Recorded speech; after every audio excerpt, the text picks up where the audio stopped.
Hi, Amir.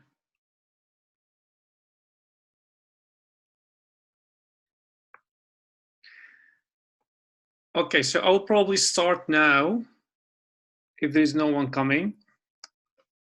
So today I'm going to talk about also service innovation to elaborate on what we talked last time. And today I'm also going to present a case study that I actually myself has worked on with my co-authors. And today I will actually remind you with the previous lecture when we talked about what is service, and we talked that service can be understood through resource integration, where we talked that there are actors collaborate between each other and integrate resources. These resources can be operant and operant, which means the physical resources and the knowledge and skills. When they are put together and integrate with each other, actually a service take place. And we talked that those actors can be individuals like citizens, customers, can be companies, can be even governments, nation states. And we also said that service is always understood within the context of service ecosystem. And service ecosystem refers to multiple actors who collaborate, as I said, and compete in many ways in order to create value for themselves and others. And we say the value is understood as a benefit, where one actor is gaining in exchange of, for example, money or social value. We also talked about these kind of value are actually understood in a certain context, meaning what is beneficial for a certain actor in a certain social context can be different from others.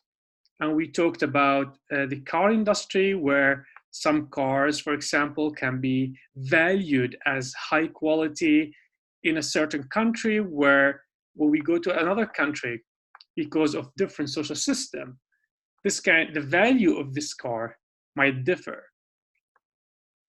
And so we introduced the concept of value in context or value in social context, according to Edvardson et al. 2011. Also, we said that in order for actors to be able to integrate resources, they need to have agency on these resources, meaning that they can possess or they can act on a certain resource and are able to integrate it with others in order to get a value. And then this is in general what is service. But when we talked about what is service innovation, then we said it's really important to understand the social system. And in particular, when we talk about social system, we need to emphasize the institutions, the norms, rules, habits in a certain society or a certain context. That, as I said, that might differ from a context to a context. By understanding these norms and these institutionalized practices and, as I said, structures in the society, service innovation is the way that actors can challenge these kind of institutionalized structures. And I brought this definition of service innovation by Edvardson and Tromvold, 2013, where they define service innovation as changes in the service system, or we can call it a service ecosystem structure, due to a new configuration of resources, due to new configuration of actors, resources, and schemas, resulting in new practices that are valuable enough for involved actors to make it sustainable in a certain context. Meaning innovation can happen if, as I said, the configuration of actors change, a new actor came in, a new actor left, or the way they collaborate together changes. And we will see in the case study how this can take place in practice. Also, if a new resource appears, new technology that change the way actors are collaborating, for example, or creating value for themselves. These kind of changes actually result in a new practice, a new way of creating value that are valuable enough in a certain context for those actors. Also, as I said, when I emphasize institutions, I mean the institutions means the norms, rules, platforms, structures, and values in the society that shape actors' resource integration and processes. And one of the famous papers by Vargo, Wieland, and Akaka 2014, they argue actually that institutionalization and the disruption of this institutionalization is a central process of service innovation. And in the last lecture, we talked about Airbnb, where we say that Airbnb can be seen as a service innovation, where such a platform enable people, customers, owners of properties to actually break through and break from an institutionalized norm in the society, where, as we said back in time, people were not able to host people they never met before, for example, on a big scale. But nowadays, people are able to host people through this platform, and this is actually a kind of change in the institutions, in the institutionalized habit in the society. And this is, as we said, this comes through first the digital platform. It was enabler. We talked about that now the digital platform itself can offer people the ability to verify who are the customers, who's going to stay at home, and this increased trust and thus reduce the risk of exchange of the resources. And thus we understand it as a service innovation. Today I'm going to talk about a company called Italy and how service innovation is actually represented through Italy. Italy, it's a restaurant or like a big food chain that originated from Italy, the country Italy. And I, on a purpose, decided to show that service innovation doesn't only occur over digital platforms, but also can occur in like offline. So Italy as a concept, they have, their concept actually says that they distribute high quality local food products using traditional methods from small and medium-sized producers. So it means they collaborate with small farmers, small factories that produce Italian food in particular in the traditional Italian way, which is valued in the local culture there in Italy. And a bit background about Italy. Italy, they first opened in Turin 2007, and now they have scaled up actually for more than, they have more than 20 stores all over the world, in particular Tokyo, New York, Istanbul, Dubai, in Stockholm, and Oslo. They opened there as well, alongside 9 stores, as I read last time, in Italy itself, the country. So simply Italy, this is the Italy Roma in Rome. And as you can see, it's a big, huge mega store, which is consisted of different small stores, let's call it like that now, where there are different themes of food. There's a pizza restaurant, there is an Italian restaurant, cheese factory, seafood, chocolate, and you name it.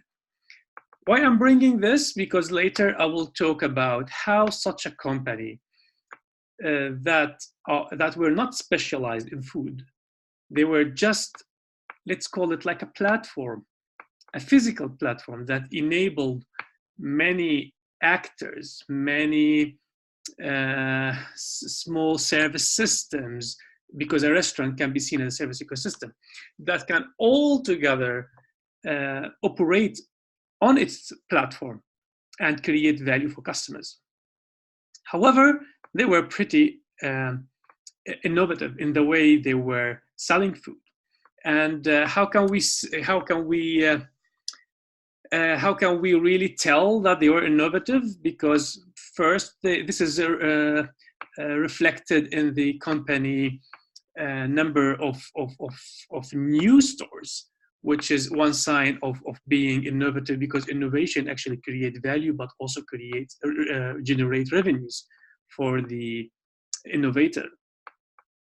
And so this is reflected in the number of stores, and also it's reflected in the financial revenues they are making. And Italy, to also like a little bit background, they started with an entrepreneur an Italian one who had long experience in the Italian market in electronics. Then he closed down his business in electronics and started this food idea, let's call it, the innovative idea of Italy. Usually in innovation, the role of entrepreneurs, or the one who starts the innovation, is very crucial, because it's like the heart who is pumping all these kind of blood into the company through the skills, the knowledge, and the experience, previous experience in the market. The main idea that Italy has done, that they tried to emphasize the Italian way of doing food into their company. And they have done this by different ways. First of all, if you can see the logo and the slogan they have, is called Italy. It comes from eating and Ellie. So they wanted to like reflect the country of origin, which is Italy, which is well known for good food, first into their name. Second, they wanted to reflect also Italian history. And food actually is rooted back in history in Italy. So this is what they have done here. They have transformed old abandoned train station, for example, in Rome, the one you see in the picture, which was known among Italian as an old historical building. So they have changed it into this kind of company, the restaurant itself, or the different themes in the restaurant, to reflect the Italian way of doing food.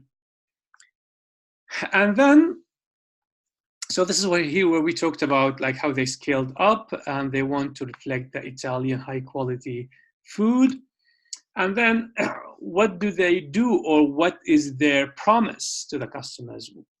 So first, they tell customers that, or their slogan is eat, buy, and learn. So they are emphasizing eating the good food, buy, which means people have the opportunity and options to buy different things, as I said, starting from chocolate to food, to meat, to ice cream, to even, as I say, traditional Italian,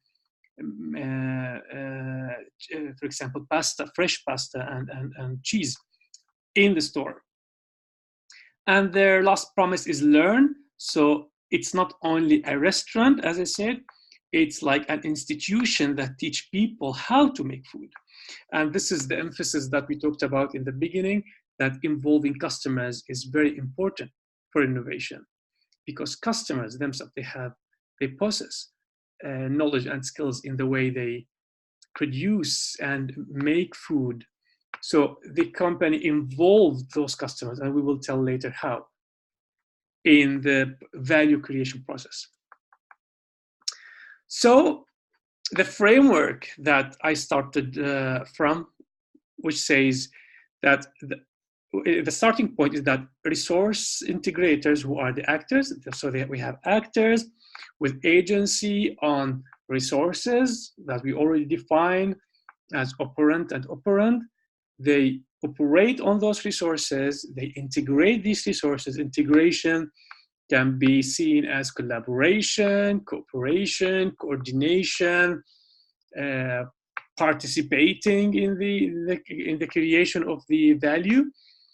And the outcome of the value, as I said, is evaluated in a certain context, in a certain social context, which result in value for at a certain point in time for a certain actor. So companies, service innovation in companies actually promise customers to certain promises. These promises can be, it's why a customer should come and buy this product or this service. And this is what we call a value proposition. So Italy has 4 value propositions: quality, consciousness, sustainability, food culture, and mutual commitment.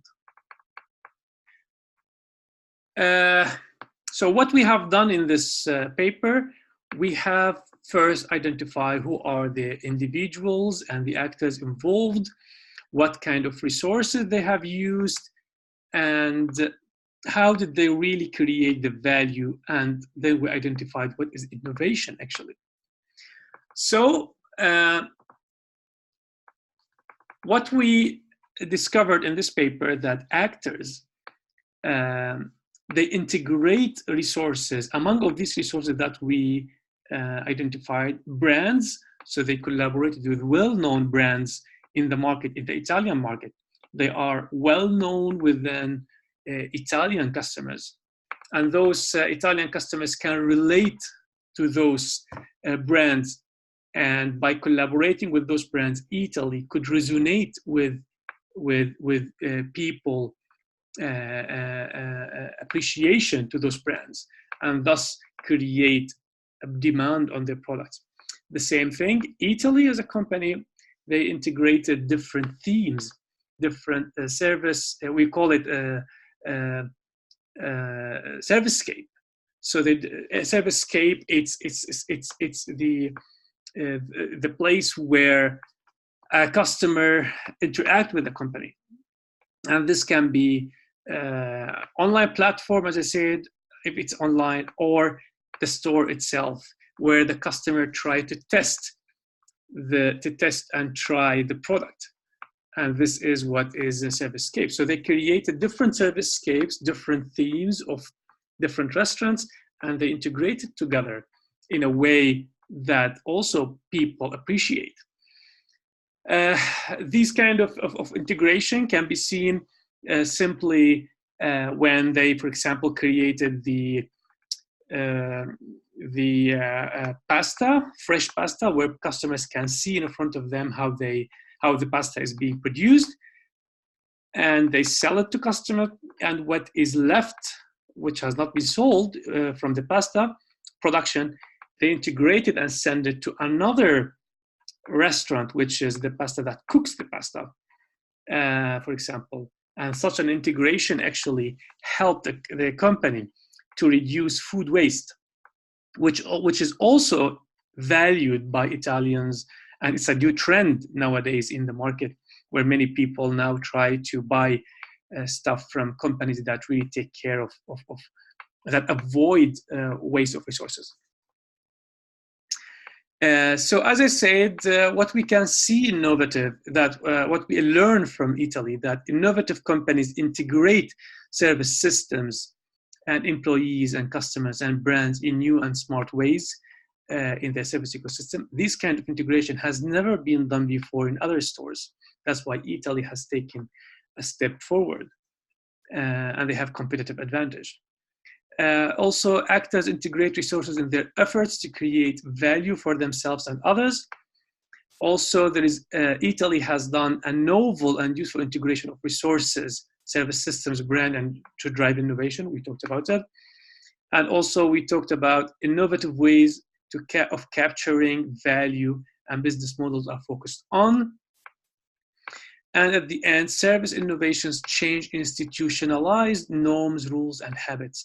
Not only operate on and change, meaning the norm and the norm and the habits in Italian, for example, culture is to eat fresh food. And what Italy has done, they actually brought different actors to their platform in order to collaborate, in order to create the fresh food that was not being able to be delivered without actually the help from the integration of different actors. And that's exactly how innovation, service innovation in an ecosystem takes place.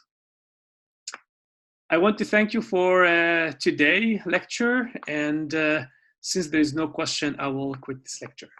Thank you.